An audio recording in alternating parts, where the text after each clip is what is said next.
Por mim pode continuar, tá muito bom. Beleza. Daí a gente tem uma coisa chamada de pivô, tá? O pivô é um negócio muito importante, né? Porque é o pivô que diz, que confirma uma reversão de tendência. Se tivesse que escolher hoje, escolhe uma coisa para te fazer, eu escolheria pivô na bolsa de valores, tá? Só pivô. O que é o pivô? O pivô é quando o preço vem numa tendência. Deixa eu pegar essa aqui, ó. Pegar essa aqui e abrir um pouquinho mais. O preço vem numa tendência de baixa, como aqui, tá? Ele está numa tendência. Opa! Ele está numa tendência de baixa, né? O que caracteriza uma tendência de baixa? Principalmente, Fernando. Os topos são Os descendentes. topos descendentes. Muito obrigado, muito obrigado. Os topos descendentes. Então, se ele tem topos descendentes, topos e fundos descendentes, ele está claramente numa tendência de baixa. Então, deixa eu pegar um assim para fazer aqui, depois a gente vai para o gráfico. O preço está numa tendência de alta, com topos e fundos ascendentes. Isso é uma tendência de alta claramente, tá? Alguém discorda que é uma tendência de alta? Não, né? Isso é uma tendência de alta. Daqui a pouco, o preço começa a fazer isso aqui, ó. E aí cria uma resistência. Movimento natural, tá? E começa a fazer isso aqui, ó. Tá? Se a gente pensar no Elliott ali, né? Tá? É mais ou menos isso. Aí começa a fazer isso aqui, tá? O pivô é o que vai indicar reversão. Uma tendência de alta é indicada pelos topos e fundos ascendentes. Então, neste primeiro topo aqui, que ele já não é mais ascendente, né, é o que a gente chama de topo duplo, né, o preço veio, subiu, fez um fundo mais alto que esse, né, esse fundo é mais alto que esse, e esse topo que era para ser mais alto não foi, falhou, foi da mesma altura, criou uma coisa chamada topo duplo e criou uma resistência aqui. Quando numa tendência de alta tu já não tem mais topos ascendentes, é o primeiro sinal de que a tendência pode ter uma reversão. É o primeiro sinal. Qual é o sinal que confirma? É o pivô. O que é o pivô, então? O pivô é o primeiro fundo descendente. É o primeiro fundo descendente. Então, preço vem. Vamos limpar para fazer de novo. Opa.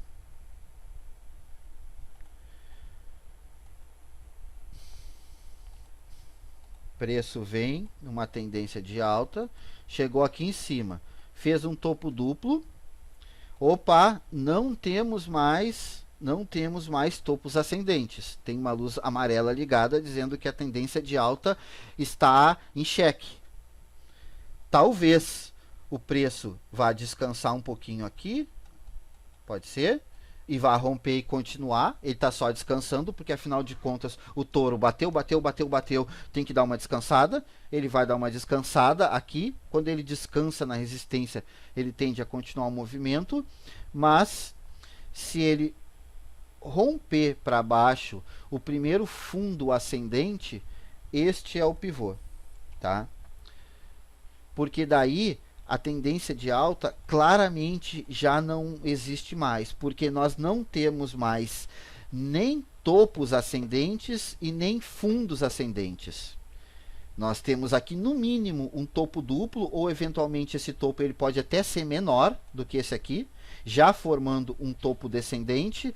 E agora quando a gente tem um fundo descendente, que ele rompeu, né? Ele rompeu esse suporte aqui. Então, obviamente, se já está rompido, o fundo vai ser mais embaixo. Então agora a gente tem um topo menor que o outro e um fundo menor que o outro. E topos e fundos descendentes caracterizam uma tendência de baixa. Baixa. Exatamente. Só uma perguntinha, Thiago.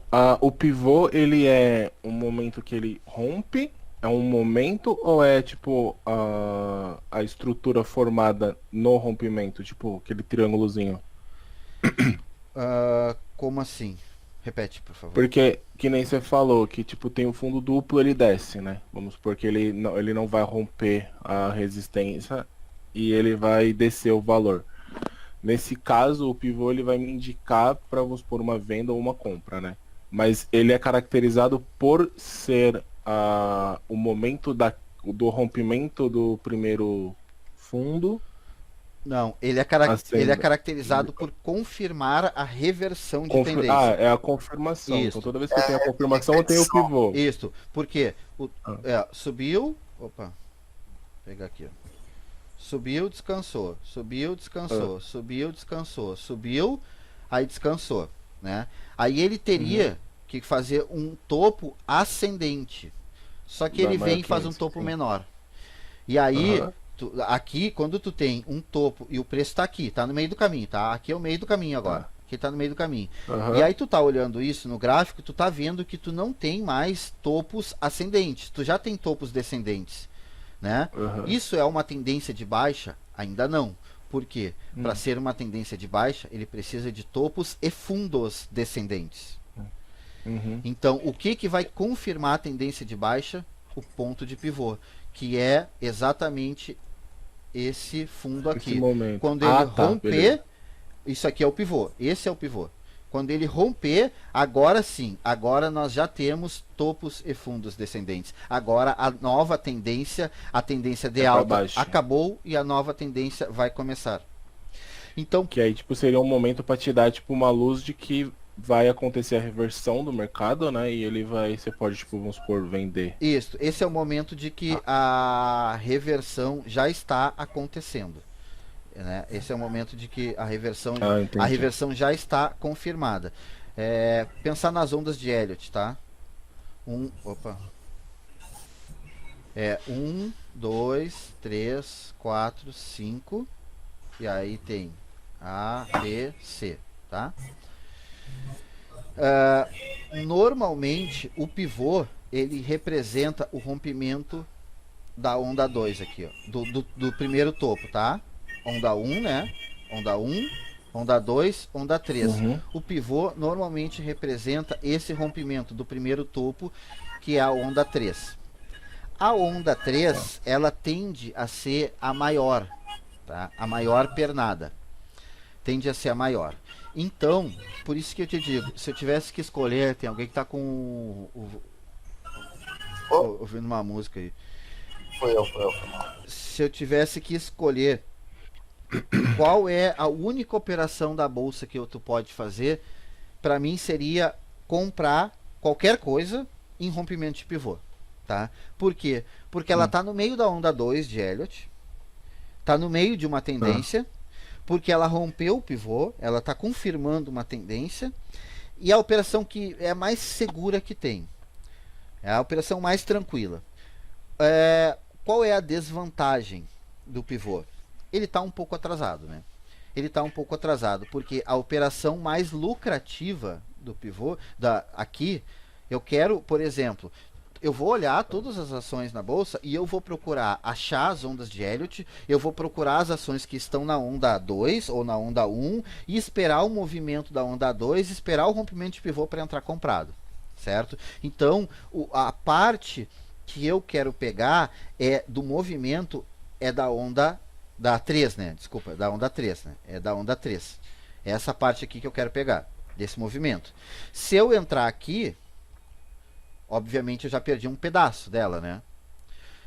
Ou seja, minha lucratividade, o meu ganho tende a ser menor, mas o meu nível de assertividade, de confiança, tende a ser maior, porque eu esperei a confirmação do rompimento de pivô. Eu posso comprar aqui embaixo também, quando os candles lá, digamos, o preço está subindo, aí fez o topo, começou a descer e formou um harami de baixo aqui. Formou um harami. Aí formou um harami, eu estou vendo outras coisas, eu estou vendo média móvel, eu estou vendo volume, está entrando volume comprador, opa, aqui é o fundo, né? Eu posso arriscar comprar nesse fundo, pegando uma pernada maior, correndo um risco maior também, Aham. entende?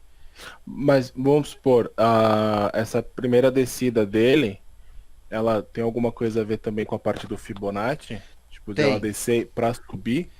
tem. Tipo, eu conseguiria, nesse caso, vamos supor, analisar no Fibonacci que ela. Porque aqui, vamos supor, naquele desenho um exemplo. Vamos usar seu desenho como exemplo. Sim, Ele estaria mais ou menos em 50%. sim. Aí, tipo, para eu tentar pegar esse volume maior e não arriscar tanto, o Fibonacci seria bem interessante fazer, então. Exatamente. O Tá. Fibonacci casa com isso, tá? Fibonacci é uma Ah, ferramenta, Alec, para te medir tamanho da retração e tamanho da projeção do movimento. Tá? Baseado naquela proporção áurea do número φ, tudo isso tem pronta aqui no sistema. Depois a gente vai chegar nela. Mas o pivô ele funciona muito bem aliado ao Fibonacci. Exatamente isso. Tá? Tem a questão do tempo de tela, né? Conforme tu vai acostumando o olho, tu vai enxergando as coisas com mais facilidade, sabe? E aí Esse, não tem muito esse, atalho assim. Opa, pode falar. esse gráfico, ele é ativo, assim, ele vai acontecendo ali na tua frente. Porque assim, eu tô vendo aqui só coisas estáticas. Sim, Se tu ficar parado na tela, tu vê, pô, ele vê, é exatamente. dinâmico, assim, Sim, tu vê ele acontecendo. sim, tu vê ele acontecendo das 10 às 6 da tarde, que é o pregão, acontece aqui. é, E também tu pode operar no simulador com ele acontecendo em real, assim, o gráfico real, entende? Então, por exemplo, se eu pegar aqui o time frame, que a gente chama o tempo do gráfico, né, o tempo gráfico de 1 minuto, tu vai ver formar uma barra dessa nova a cada minuto.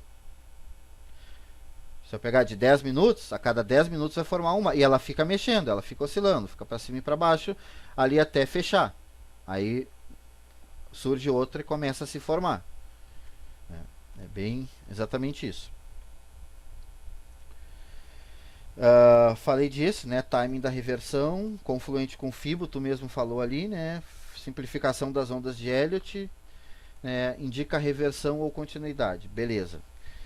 Depois tem algumas coisas aqui também, triângulos e retângulos e bandeiras e flâmulas. Vou mostrar isso aqui tudo para vocês de uma forma só. Ioco e MW, tá?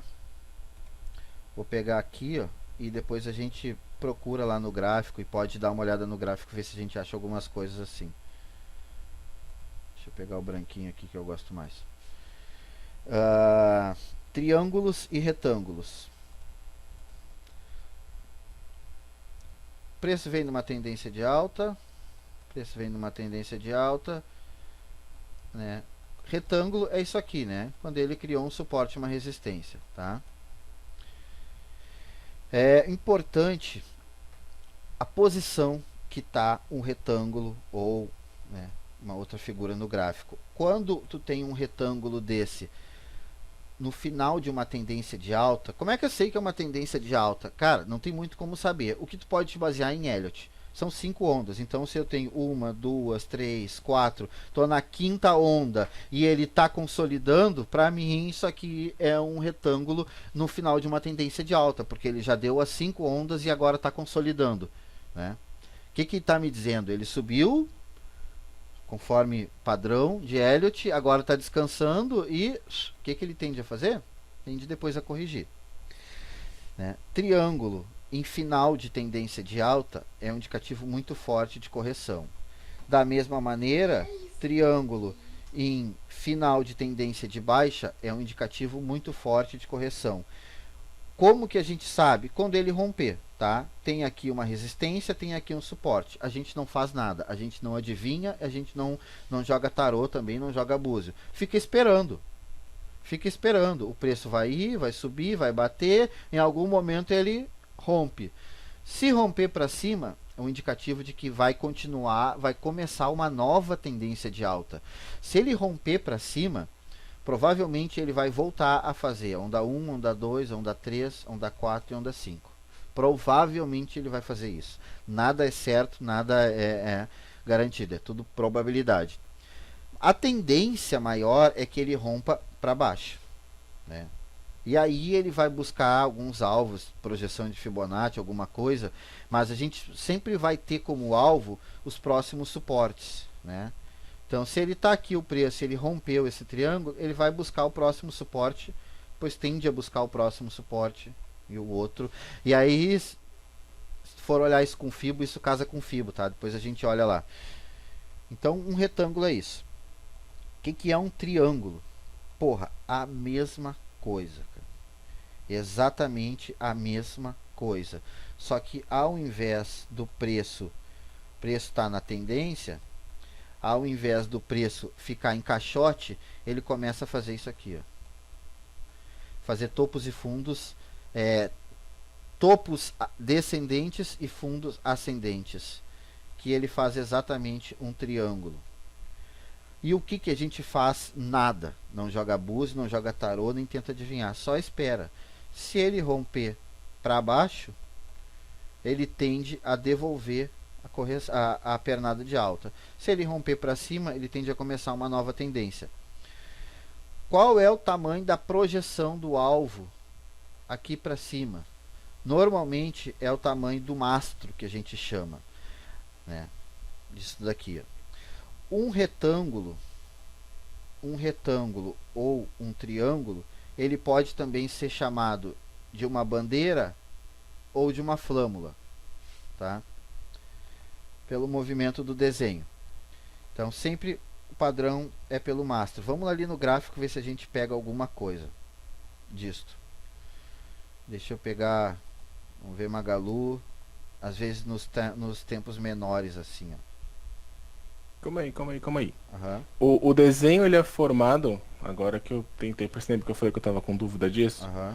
ele é formado por causa das vamos supor, das LTBs e LTAs que você vai fazer em cima dele?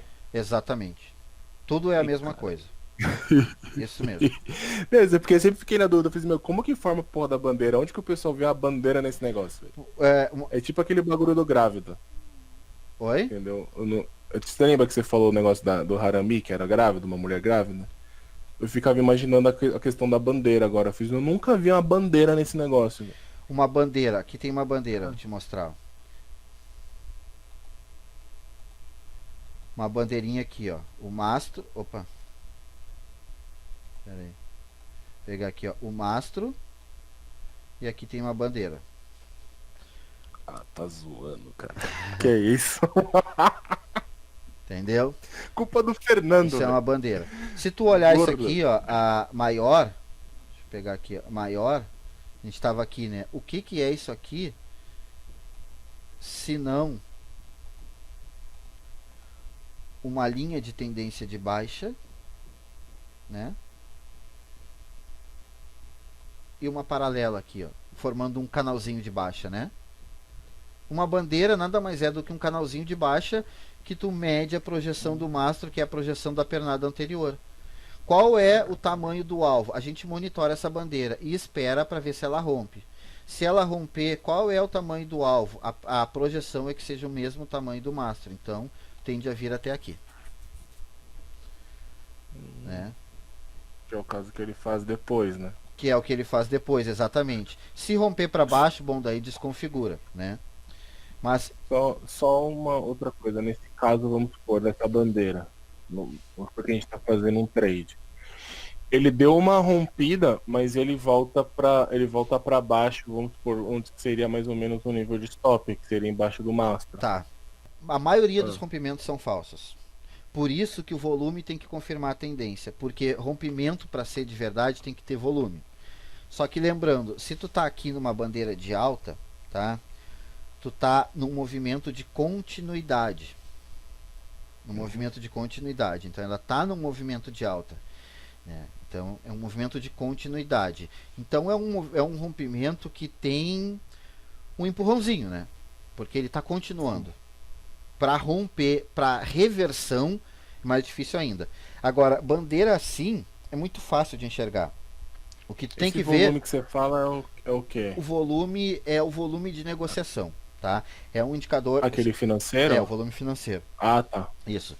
Que nem aqui, ó. Aqui embaixo entrou muito volume financeiro. E olha só o tamanho da penada que deu. Uhum. Agora, essas bandeiras, elas têm para baixo também, tá? Assim como elas têm uma projeção para cima, elas têm para baixo. Olha aqui uma bandeira muito clara, muito definida. Não tem como não ver, só não ver se não quer. Né? E aí, olha só, tamanho do mastro da bandeira, descansou. O que é o descanso da bandeira se não é um pullback em Fibonacci? É a mesma coisa, entende? Descansou aqui, rompeu, e o que ela fez? Replicou o mastro. Fez uma nova bandeira, rompeu, até desconfigurar o padrão. Mas bandeiras e flâmulas funcionam muito. Elas funcionam muito nas ações, assim, tem bastante. É uma das coisas que mais tem, sabe? Bandeiras e flâmulas. O que mais que a gente tem aqui? Triângulos e retângulos é a mesma coisa, só que bandeiras e flâmulas. Tu vai pegar aqui, né? Um triângulo bem grande aqui, ó. Um triângulo bem grande aqui, ó. Um baita de um triângulo. Tá vendo? O que significa isso? Que o preço está afunilando, né? O preço está afunilando. Ele faz topos cada vez mais altos e topos mais baixos e fundos mais altos. Ele está afunilando. Até que em algum momento o preço vai chegar aqui, ó. Cara, ele não tem para onde ir mais. Tá espremido. Para algum lugar ele vai ter que romper, né? E aí a gente não faz nada, só espera. Pro lado que romper é o lado que a gente opera.